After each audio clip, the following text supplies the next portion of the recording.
Well, it's time for Community Corner, where we're going to highlight those stories that teach, inspire, and help us learn a little bit more about our neighbors here in Metro Atlanta. I'm Ron Jones. First of all, a yoga class for the homeless population in Atlanta is now expanding and bringing stability and connection to a community that is well underserved. 11 Alive's Tracy A. McPeer spoke with the participants and shares how it works.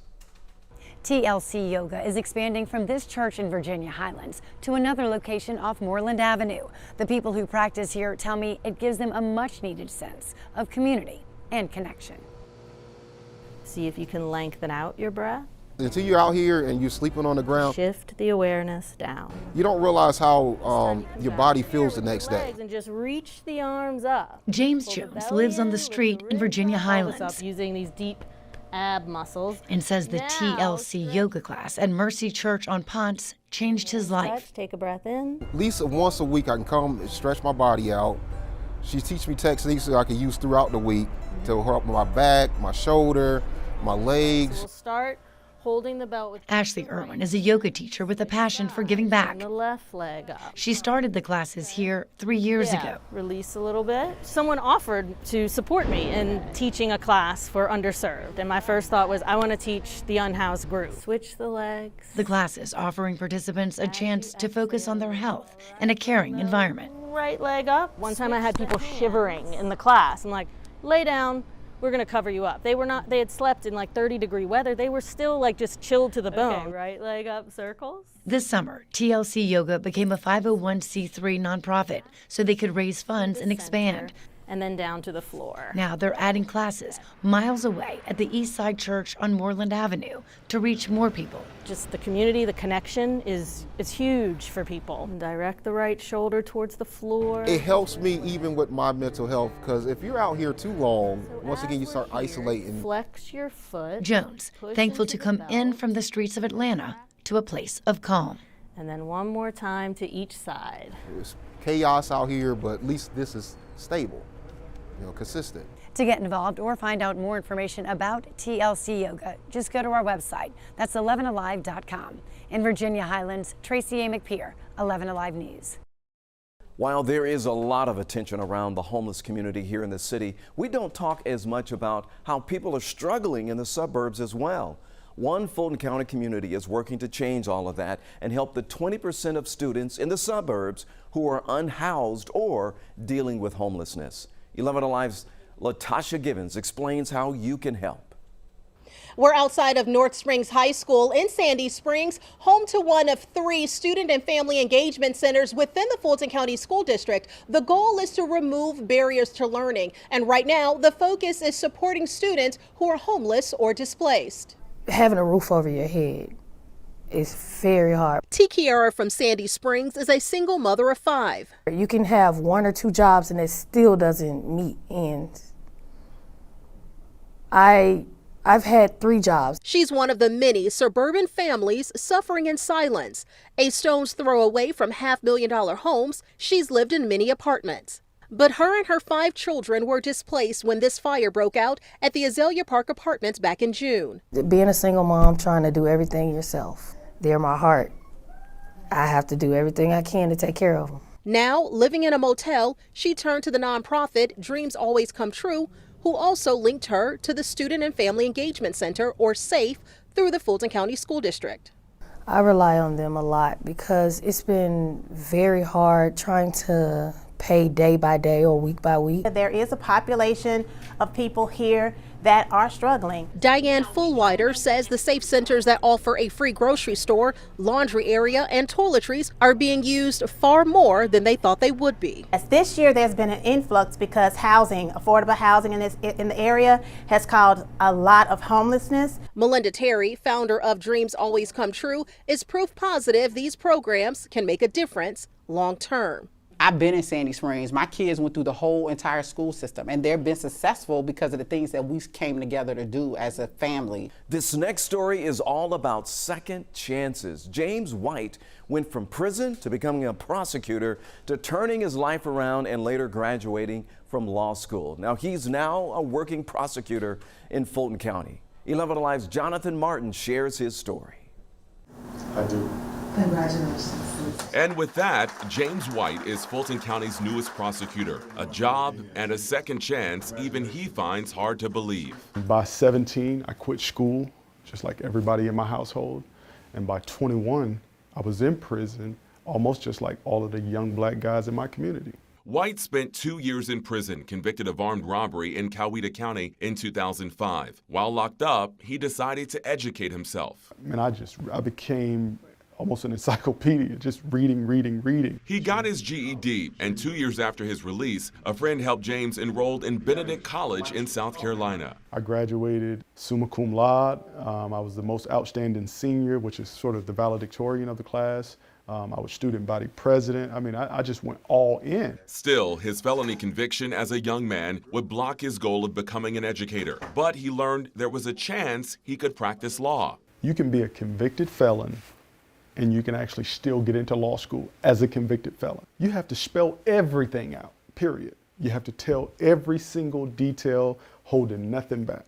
That's what I did. Under Georgia's first offenders law, prosecutors in Coweta County agreed to seal his felony record, allowing him to take the bar exam. And in 2020, James White graduated law school at The Ohio State University. That I think would probably fit the bill the best. And as of this week, he's an assistant prosecutor in the Fulton County Solicitor's Office, working in the Second Chance Diversion Program under Solicitor General Keith Gamage. I think he's compassionate about the fact that he committed an offense and made a mistake. And I think he's highly motivated to protect victims, but also having that beating heart of compassion to even more aggressively assist those who need a second chance. Who better than me? Who better than someone who has been through the criminal justice system, who has made the mistakes, and who has had the foresight to say, you know what, I need to take accountability. And at his swearing-in Wednesday, a packed courtroom. In the front row, the man he robbed 15 years ago, offering forgiveness and support for this second chance. Walking across the stage at graduation is such a huge moment, right? And those small steps in front of a crowd are a culmination of the long journey it took to get there. One woman who just celebrated her own graduation had to walk through a life sentence in prison before she took the stage. 11 Alive's Caitlin Ross shares her story and her journey and how she got to the top of her class. That sky is so beautiful. Planning this trip feels like freedom for Cynthia and Michelle. I love the beach. I love palm trees. The biggest problem for the mother and daughter is what to pack. Come on now, I had one outfit for 13 years. Michelle's one outfit, a jumpsuit, and the story behind it nearly canceled all of their plans. There's no interaction, no more going on trips, no more going to the spa. All that stuff started to sink in. Their future caged in. I walked into that courtroom and I heard the judge say, life in prison. It's like my whole world just was snatched from me. In 2007, Michelle Morrison thought she was going to collect a debt with a friend. While she sat in the car, a fight inside the house escalated to a shootout. One person died. Michelle stayed in the car the whole time, but was still charged and convicted of murder. She was branded a felon and locked up for life. To see people judge me by those labels, it hurt. But for her mom, Michelle's label never changed. Beloved daughter. She's so happy for me, and you know, she's my biggest fan. And I love her so much, and I know, you know, just the rest of her life, I just want to be here and take care of her. Last year, Michelle was the first woman released from prison under Fulton County's new Conviction Integrity Unit after serving 13 years. She is like the phoenix rising from the ashes. So, you know, it's amazing. Claiming a new title and a new beginning. Oh, so this is my first graduation at home. A year after moving out of a prison cell, she's moving up to her commencement. I feel honored now. You know, I put away the shame, and I feel great to walk across that stage. From a life sentence to graduating from Life University. Michelle Dion Morrison, summa cum laude, salutatorian. Michelle, you did it! She is leading and inspiring her graduating class. Now I would never give up. I don't care what's going on. I'm going to keep pushing forward. Breaking free of her past, embracing her future. Larry Newface Compton is a traveling exhibit. Atlanta's walking hip-hop museum takes a one-of-a-kind collection everywhere that he goes. 4 years ago, 11 Alive's Naima Abdullahi first introduces us to Newface, and now she shows us how he's shaping Atlanta's history, one artifact at a time. When he says his slogan, Newface was there, he means that. Newface has captured Atlanta hip-hop history as it happened in real time, from the pivotal moments that shaped the culture to his front row seat to witness it all. You can say he's finally getting his flowers from a city that he loves. 4 years ago, Newface was dreaming out loud. I had already had this idea to do a museum, but for the whole culture. He's proud of his journey. But in that clip that you showed, it talks about me wanting to have this dream of having my own museum. And after that, I was featured in the Trap Music Museum. I was featured and I did my own exhibit called Nostalgia. Newface is curating a collection that can easily compete with any museum, from autographed magazines, cassette tapes, concert ticket stubs, and memorabilia. While he still dreams of opening a physical building, he's been busy spreading the word at events like the ATL 50 exhibit, the upcoming Rock the Bells cruise, and music conferences. And he's received an unwavering support from industry greats. Man, either you been there or you ain't been there, like Newface. You know what I mean? I'm standing in the studio on Fable walks in. With Newface. Newface is wherever the culture is, witnessing history.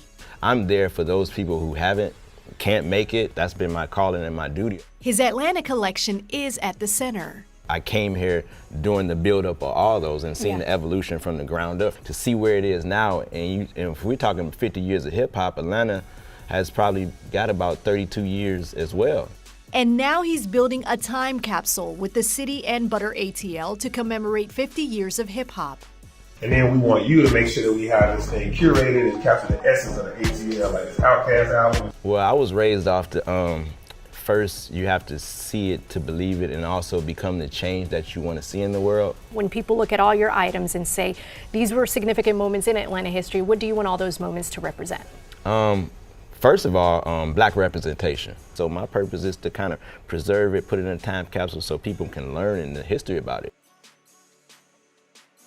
More than 57% of NFL players are black, but behind the scenes, diversity is lacking. So that's why Mercedes-Benz Stadium is working to change the game.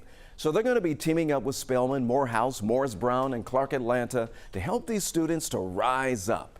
11 Alive's Caitlin Ross shows us how they're moving from the classroom to C-suite. What do Falcons do? Rise up! Kristen Mosley thought she wanted to be a math teacher. Is that a part of the budget? The Spelman College senior hadn't thought much about a career in sports. Oh, so you could do it for one game? Until she was selected for the AMBSC Fellowship. The program takes students at historically black colleges and universities across Atlanta through every aspect of the sports and entertainment business. Oh, you know, no matter sports and entertainment, you need to have HR, you need to have a legal team, you need to have safety, cybersecurity. So to see how all of that is incorporated into creating a business has been super cool. Kristen loves numbers, kids, and her community. She says this program is proving there's a place for her in sports. But still finding our ways and paths into here to diversify what it means to be in the room and what it means to create a table. Chief Diversity, Equity, and Inclusion Officer LaTonda Henderson says that's the point. This is really our opportunity to level the playing field. It's our opportunity to put action behind our commitments. She graduated from Spelman and thinks it's smart to look for top talent in the stadium's backyard. We choose to go to these exceptional institutions. Now she wants these kids to choose a career in sports and entertainment. If you do not have a partnership with HBCU students, you are not looking in the right places. These are phenomenal students. For Kristen Mosley, it all adds up. Rise up! Applications are open now for the next class of HBCU Fellows. It's a competitive field. They had around 600 applications this last round. So if you're interested in checking out the program, we'll link to it on our website, 11alive.com. Children's Healthcare of Atlanta recently celebrated the 10th anniversary of Cape Day. It's a special tradition for patients and caregivers at the hospital. 11 Alive Cheryl Preheim shows us how it all started with one brave little boy. Capes have now signified strength and support for thousands of children in Atlanta. The tradition started with one child who needed encouragement to fight back to health. He was in a coma for 8 days. DJ Pitts was so sick, his mom wondered if he'd make it. When I was 3 years old, I drank some chemical. It had burnt him from the tip of his lips down into 2 inches into his small intestine. So it completely destroyed his insides. During his many months at Children's Healthcare of Atlanta, a nurse made him a cape from a pillowcase. It was to encourage his spirit to be strong, even as his body was so frail. When he was 8, DJ came back to thank Ms. Colleen. Do you remember me, baby? Yes. Who became family over the months she cared for him. 6 to 7 months. I can't believe you remember me. That's when we first met DJ and his family. They were already seeing the lasting power of that first pillowcase cape. I was there for the first Cape Day. DJ's now 13. I still remember how everybody helped me and kids just like me feel special. He has grown so much. So has the Cape movement that continues to help so many. The DeKalb County School District recently recognizes bus drivers with a breakfast, calling them the unsung heroes of the district. 11 Alive's Brittany Kleinpeter is now shining a light on these men and women who keep the wheels on the road. Always good to see you, Miss Williams. 6, 9, and we have a winner! Woohoo! We just wanted to feed them some breakfast this morning after they finish their route and let them know that, hey, everything they do is always worthwhile and appreciate them being here. These men and women are behind the wheel, well before the sun comes up. When did you start? I started at 6. We started 5:55. With many being the first and last faces students see each day. And I have good kids. They listen. And most say it's those students that keep them coming back. Because I teach them this in the morning, say good morning, and to be able to say that I'm somebody, I'm gonna be something. While many have been working for the district for years. 20 years? All right. Only one driver could say he's been doing it for most of his life. I'm telling you all the best service I know. Henry Mercer has spent 43 years transporting thousands of children for DeKalb County schools. One day, students were getting off the bus. She said, Mr. Mercer, will you help me with my math? She said, you're the closest thing I have to a dad. And that tore me up. Mercer takes pride in his job and says he doesn't have plans to stop anytime soon. Another 43 years, you think? Well, you know, the doctor told me 2 weeks ago. She said, the way you are, you got 104 years. In DeKalb County, Brittany Kleinpeter, 11 Alive News. And I'm gonna beat that.